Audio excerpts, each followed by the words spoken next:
I'm going to tell the story about the first dollar I ever made online. Back then, I was working in the restaurant industry, super busy, brand new newborn baby, and I had no idea how to make money online. So I did the Google search, right? How do you make money online? That was my best idea. Well, after doing that search, I eventually came across the affiliate marketing business model. And this made a lot of sense for me because I could promote other people's products and make commissions. This was like the least amount of work I could possibly do to start making money online.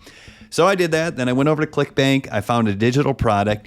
And I literally started posting like ads for it on Craigslist. Now, what I discovered is if I posted these ads in the gigs section, then when the email would come through, it would actually just come straight to my Gmail.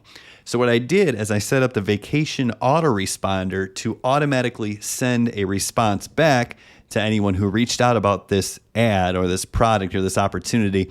And that vacation response would have an affiliate link in it. Now, you can't do that anymore, and I certainly don't recommend you try anything that spammy. And obviously, my business has evolved over the years. I've won cars, awards, and made millions. But the point of the story is no matter what you're doing, you have to create content on the internet that drives traffic to some sort of automated conversion system. If you can set something like that up, then you can truly create a lifestyle full of freedom and full of income. And if you want to learn how I do it now that it's evolved, I have a free course for you linked somewhere around this video.